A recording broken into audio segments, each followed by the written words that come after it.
Okay, what you see before you are the VR hands of the Oculus Quest 2. That is the current system that I have been testing the VR integration of this project with. But you might be surprised to know that the headset, this Oculus headset, really isn't all that needed to be able to move the mech. That is actually done by the Kinect, the Microsoft Kinect SDK, which I'm pointing at over there. And you'll notice in the bottom right hand of the screen that there, or maybe I'll put it up there, I don't know, you tell me, maybe it'll be on this side. Wherever it is, you'll see my body's frame, okay? And that is the skeleton data, or the joint tracking position data that the Kinect provides. And this is the same Kinect series that the old Xbox games used to run off of, except this is of a more developer type of application rather than something that is pre-configured to work with the Xbox, although it might. This is more of a research and development type of piece of software. So this isn't like Microsoft Xbox Kinect, okay? Although similar technology is probably shared between the development kit. Anyway, I digress from the point. Let's get back to it. So what I'm going to be showing you in this video today is just some general things on how all of this works. One of the first things that you may notice is the latency, which isn't perfect. It's a bit slow. So as I move, there is a bit of a delay. So it is more wise of me to move in a slower manner. That way I can accurately calculate what the mech is going to be doing. I don't have the ability to do some crazy whack anime stuff, alright? So all you anime mech fans out there, sorry, this is real shit, alright? Or is it as real as it currently is? Okay, so what does this mech do, or what can it do? Well, this particular mech right here that we're in, I don't have a name for it, alright? I'm sorry, it's the smallest functional one that I have. And it's a small grid, obviously. You can see the grass and the trees. I'm not too big. But there is another mech that I have, and it is my official Lord Vasius avatar. The reason we're not using it in this video is because it's so big that as it moves across terrain or whatever, it just looks kind of slow, to be honest with you. The bigger you are, the slower things seem to be due to the perspective. I don't know. What's the technical term? I don't know. Some nerd in the comments put it there. Okay, anyway, so what can this mech do? The first thing we could probably talk about are the joints and the current joints that are integrated into this setup. We don't have the finer joints like wrist movement. As you can see here, no finger movement, nothing like that. I have been able to successfully test some finger movement and wrist movement, but with this whole setup, it's not so precise that those types of movements are that viable in the video game. So even if I spend a few months getting all of that wrapped up and working smoothly, in a sense, to where I can use all of the same joints that are on my hand for each finger, the tracking in the game is not so accurate that I could really be even able to use those in a practical way. It may look smooth or fairly smooth from this perspective, but once we go into first person, you'll see that things aren't quite as perfect as you would hope them to be, and it doesn't quite feel that it's hard to get a sense of where things are, because this doesn't even feel like a natural VR experience. For the most part, to some degree it does, and you'll see that later. But so fine motor joints like fingers and toes, ankles, wrists, no. But all the other ones, yeah, cool, right? So I can bend forward and can bend backwards. All right. I don't have the side to side, although I could do it, but I don't really have a purpose for that. But you can see my arms swaying there. The arms, I can bring them forward, I can bring them back here. I'm not able to lift them up all the way over my head. This is about as high as they go. And some things you guys don't see is how crazy they get when you do. So if I go straight up, you can see things just get kind of weird. Well, they're not misbehaving too badly now, but it gets wild, when you go out of the bounds of what the current system is able to track. And the reason I can't bring my arms all the way up is, well, I don't know, okay? It has to do with quaternions. If you don't know what that is, neither do I. But what I do know about them is apparently not enough to be able to track the joint properly. So if any of you gurus out there who know a thing or two about quaternions, which is probably about -3 of you, depending on how many people watch this video, give me some tips. But anyway, it has nothing to do with the hinges that I'm using.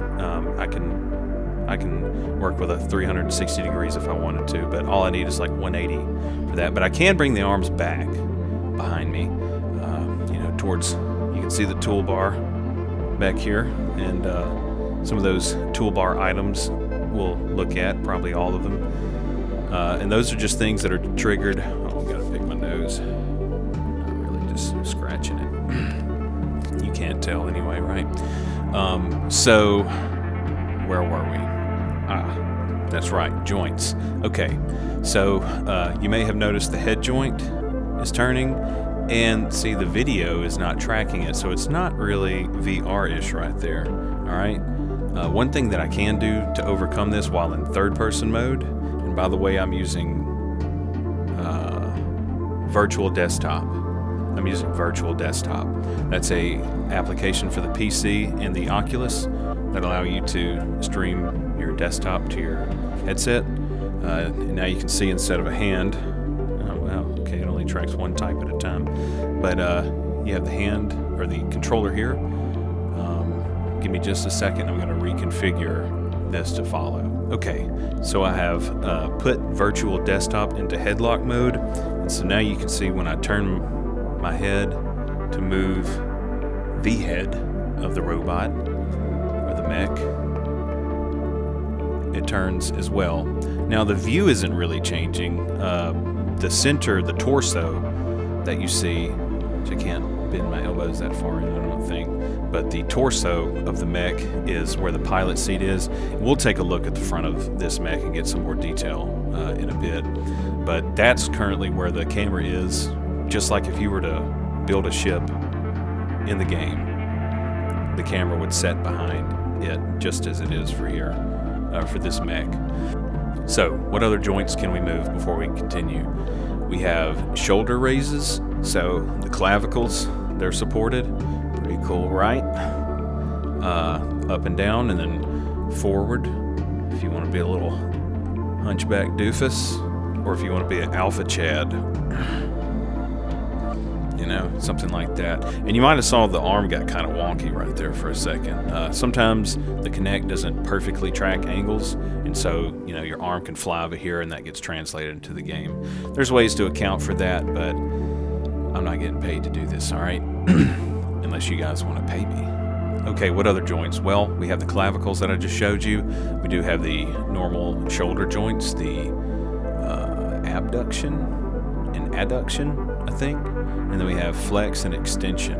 I may have got those backwards, but all you fine med students can correct me. Here comes the shadow of death. So what else? Well, you got your, let's see, we got the elbows, right? Boom. You've already seen that. Boom. Too easy. Okay, that covers everything on the arms except, bingo, rotation, homie. This was really important, and this was one of the harder angles to figure out how to calculate. Because guys, I don't know anything about like trigonometry or calculus or whatever the f you're supposed to know to do all this. I just used what I knew about basic algebra and a lot of ChatGPT, okay?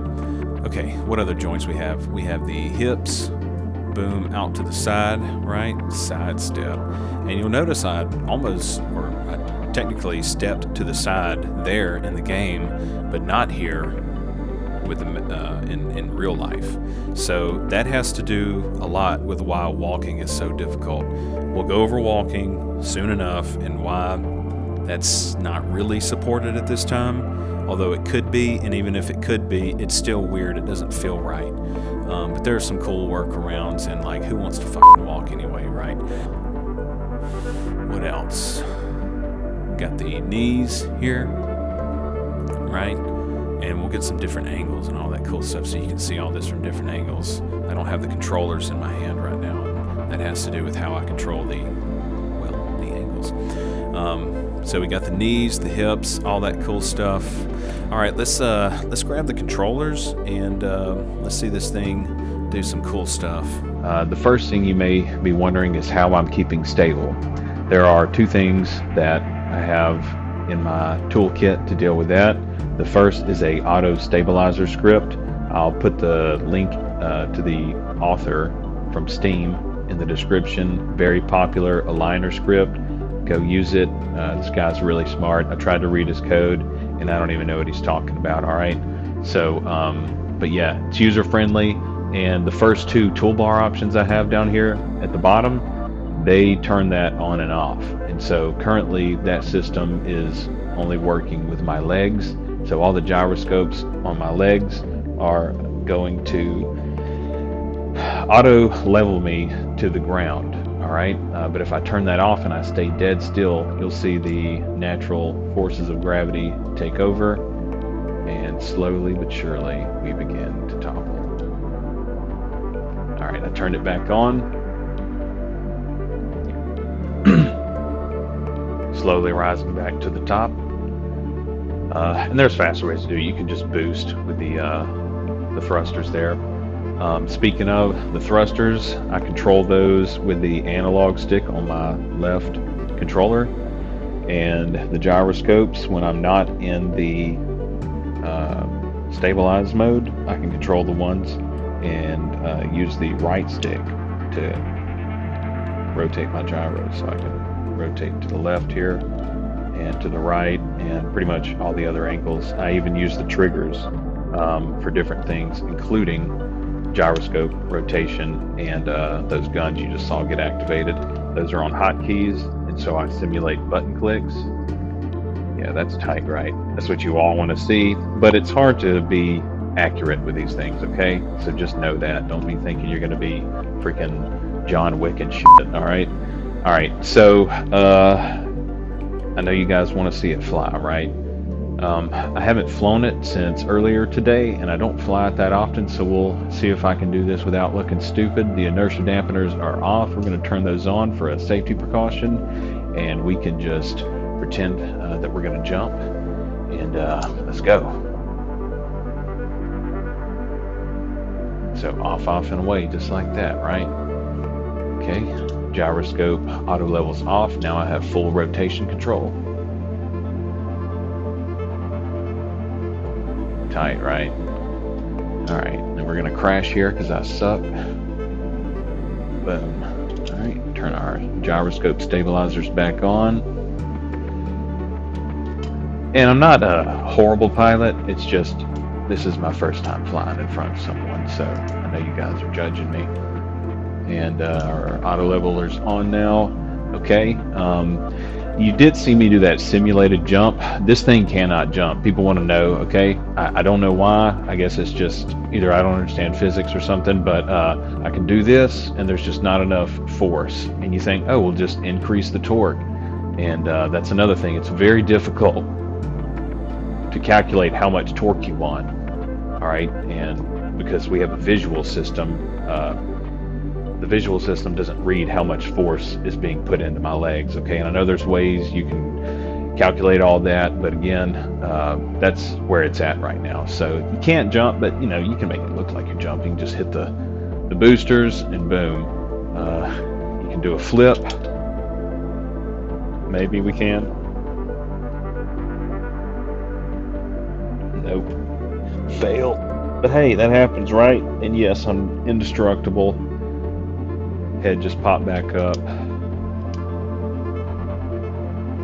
I know I'm doing a really bad job, but you're getting it honest, all right? Something was in front of you, yeah, you can kick it. Go all Leonidas on it. Oh, you guys did not want to see that. I can't see what's in front of me in actuality, so we're going to try that again. I'm going to go all Leonidas. It's very hard to balance when you can't see in real life. Boom. All right, kick. Totally Leonidas right there. All right, let's go flying again real quick. Just have some fun. So I told you earlier that I can't walk. It's not very practical. Really, we can.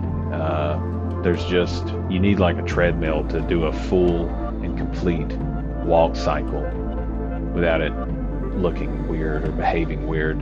If you try to walk, you're obviously going to walk into the camera and you're going to hit the camera. So you need a treadmill or some suspension system. I do have a suspension system that I use, but it's not very comfortable. And you know, walking's really not, it's overrated, right? You drive everywhere. So I thought, why not be able to drive this thing, right? And instead of rotating wheels, I just reduce the friction of the wheels with one of my hotkeys, and we can, you know, set all sorts of stuff to these hotkeys, and then we just go for a ride, right? That's pretty cool. Let's see if we can rotate without falling down. We can stop. We put more friction in it, not turn on the gun like I did. And as you can see, it's real jumpy, real bouncy. And so there's a lot of practice that you have to put in to learn to pilot this thing. It doesn't feel real, okay? You don't feel like you're in an Iron Man suit, or at least I don't. So there's just a lot of getting used to how this thing works. We can reduce the friction. Maybe we can try to do a cool slide down this hill real quick. Make Tony Hawk proud. All right.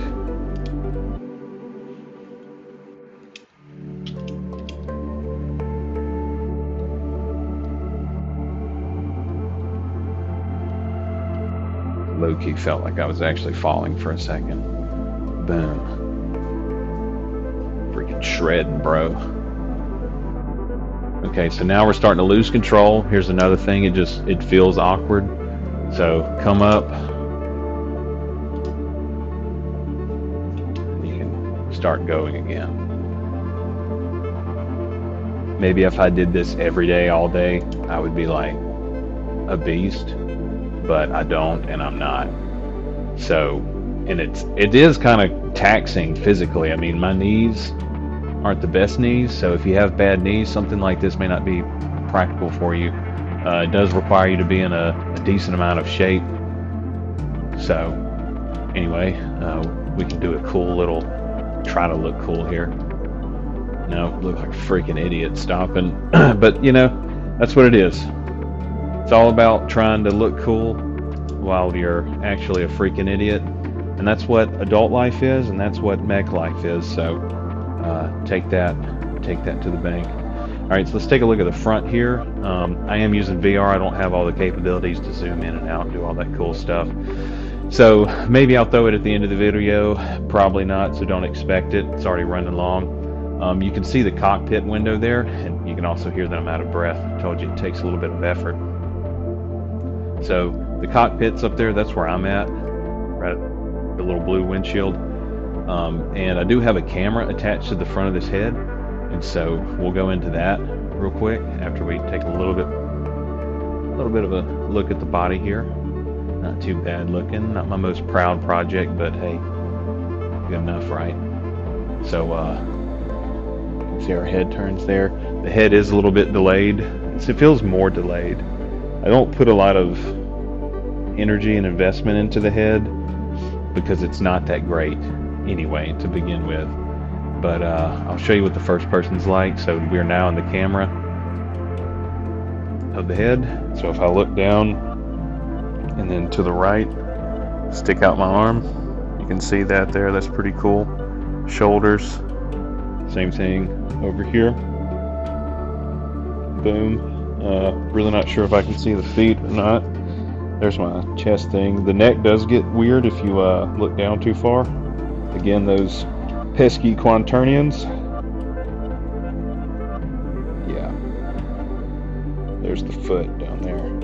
So that's kind of cool, right? It has some potential. Maybe we could smooth that out a little bit more and make it better in the future. But for now, this is what we have. Maybe I could like widen the field of view to where it looks a little bit more real. But this is where we're at. It's very difficult to aim like this. This does not feel intuitive at all.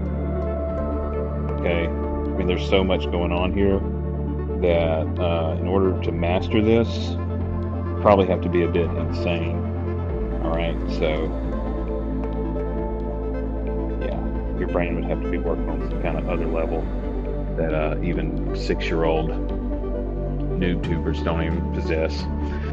Okay, so I guess we could take a flight in first person so you guys can get a feel. We're going to turn dampeners on because we're sure as hell going to crash if we don't, and still probably sure as hell going to crash if we do, right?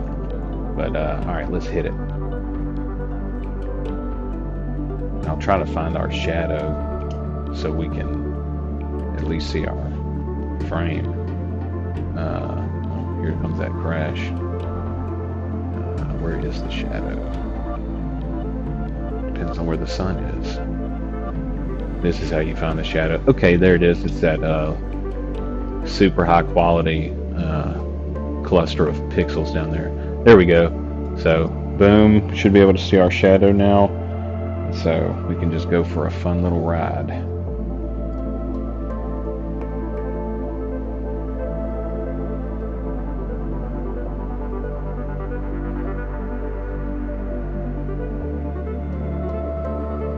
You can kind of see the arms bending there. See, it's hard to track things. Doesn't feel intuitive at all. Well, there's our crash. Boom. Now just imagine what it would be like to be stuck in first person trying to recover from something like this. Kind of cool, pretty difficult. Managed to stop. Got our auto stabilizers on because it's pretty difficult to stand up without the auto stabilizers, and it sure as hell is difficult in first person because again, you can't feel anything that you're doing. It doesn't feel normal. I have thought about making a haptic suit or buying one and configuring it to work with this to where I could put sensors on the mech's body essentially, and if they come in contact with something, then the haptic suit could trigger the appropriate region, and I don't know what they do, fill up with air or like vibrate or something, but could do something like that if we wanted. It's not really that far-fetched. So as you can see, there's a lot of potential for this system. I know a lot of you guys want to try it out, but just understand there's a lot of things involved here. Multiple programming languages, physical hardware, environments. There's a lot going on. I do this in my free time as a hobby, so maybe one day I'll make it configured so other people can use it. But for now, just stay tuned. Thanks for watching, and I'll see you guys in the next update video.